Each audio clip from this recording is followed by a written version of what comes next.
I remember a few decades back to my high school years where teachers handed out assignments that required the class to compare and contrast whatever the subject was for the day.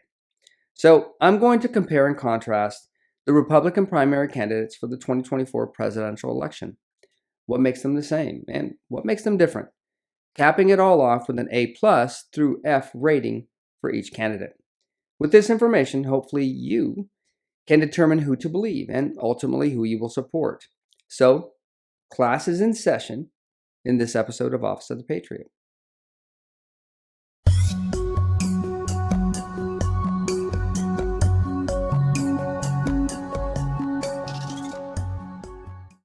Hello, and welcome to the Office of the Patriot. In this office, I try to make sense out of the nonsense of the progressive left. If you are a subscriber, thank you for your continued viewership. It is appreciated. If you are a returning viewer, please take a moment to hit the subscribe button so you don't miss any future presentations. And if you are a first-time visitor to my channel, well, congratulations on finding it. It's usually hidden by the YouTube algorithm. However, I do hope you find the content worth coming back for. My name is Myron Ybarra, and I'm your host. First, I need to apologize for the lack of new content on my channel in some time. About 3 weeks ago, I got really sick, and I'm just getting over the effects. It wasn't schmovid. Truly, I don't even know what it was. Doctors are still waiting for lab cultures to see what the hell went wrong with me. It was like I had a complete system-wide shutdown, but I'm on the mend, and I'm ready to get back to work. Now, since I'm going to compare and contrast Republican presidential candidates, we should go over what comparing and contrasting is. In simple terms, it's a process to determine similarities and differences between two or more things. Almost like setting up a pro and con list when you're trying to decide between one thing or another. For this assignment, I'm going to focus on those candidates, or Republican candidates anyway, that have at least 2% support in the national polls. That group includes Donald Trump, Ron DeSantis, Vivek Ramaswamy, Mike Pence, Tim Scott, Nikki Haley, and Chris Christie. They are all members of the Republican Party, some of them legitimate, some of them in name only. First one on the chopping block is Chris Christie. According to the Ballotpedia website, which is where I got most of my information for this presentation, and all the sources will be noted in the links below, Christie had an abysmal start to his political career.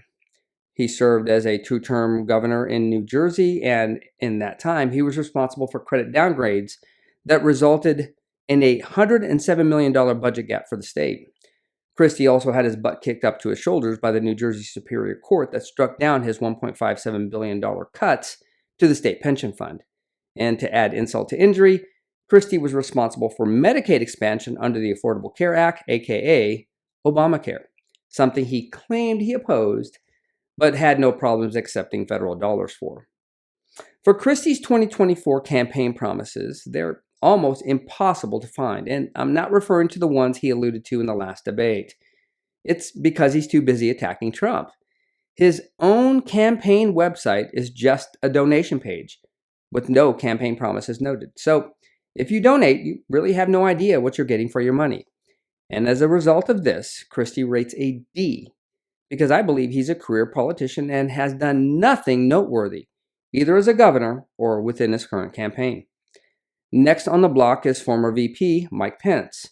And Pence is another one of those career politicians I spoke about earlier. He was voted into the House of Representatives in 2001 and remained there until 2013. And then he was elected as governor of Indiana and served in that office until 2017. And then he was Donald Trump's right-hand man from 17 to 21. Pence is courting the Bible Belt constituency in his campaign and laying all of his cards on pro-life issues. Pence gave a lot of lip service regarding American energy production, reducing inflation, and reducing reliance on other countries. However, he's also in support of continuing to hemorrhage tax dollars to Ukraine in a proxy war with Russia. Pence does have quite a few positives in his resume, but in my opinion, they're on the coattails of his former boss, Donald Trump. Until he commits to laying out how he plans on meeting all of his campaign promises, I give Mike Pence a C rating.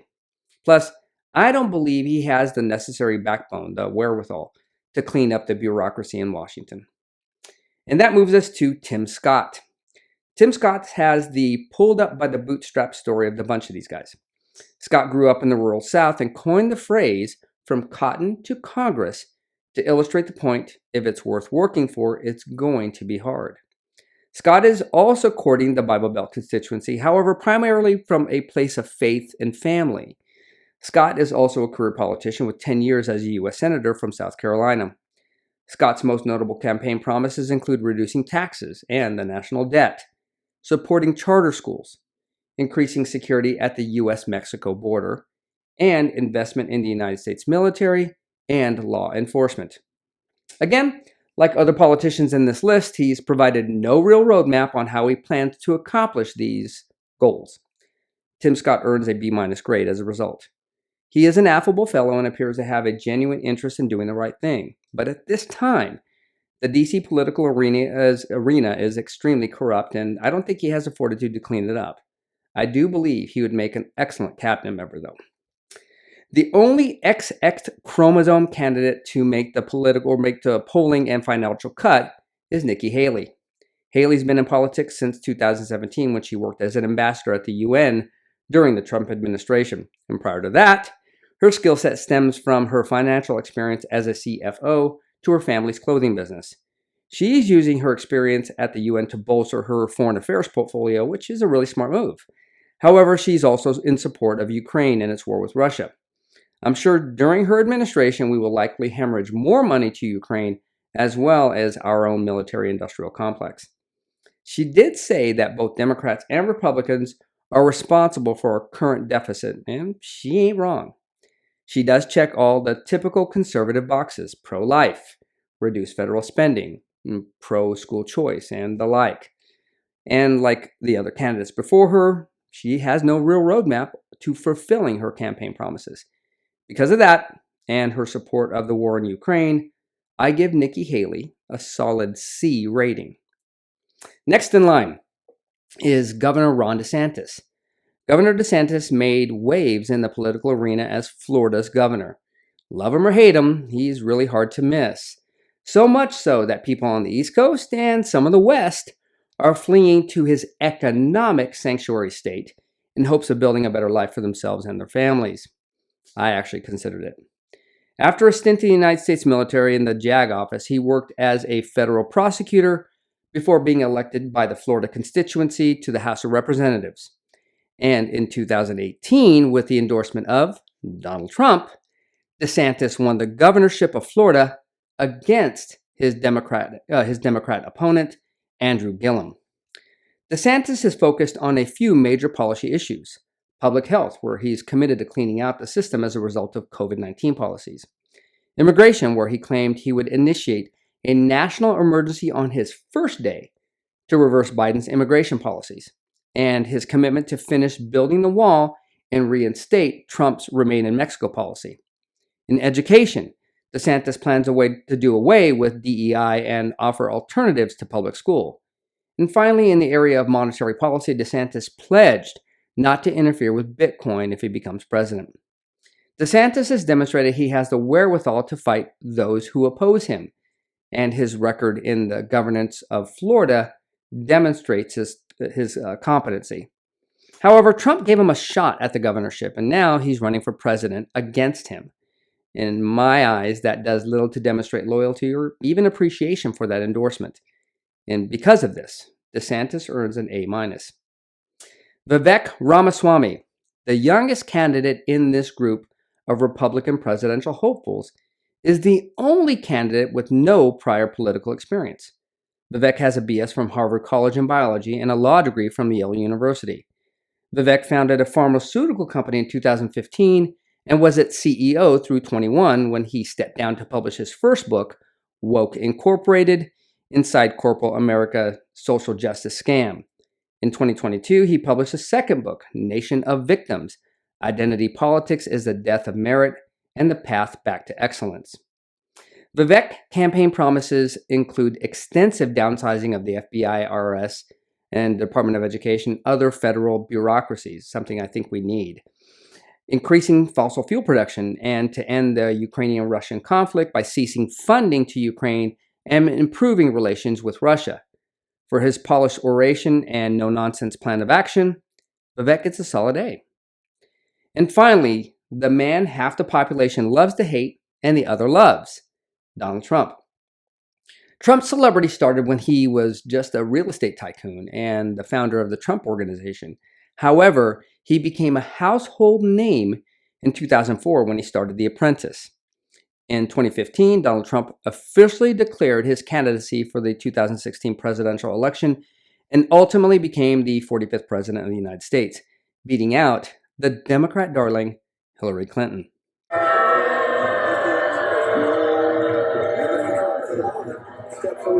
Trump's campaign promises include rebuilding the greatest economy in history by slashing job-killing regulation and revitalizing neglected communities. Trump also plans to bolster trade with our border neighbors under USMCA and to beat China at its own game to ensure that the United States no longer has to rely on them for national security goods.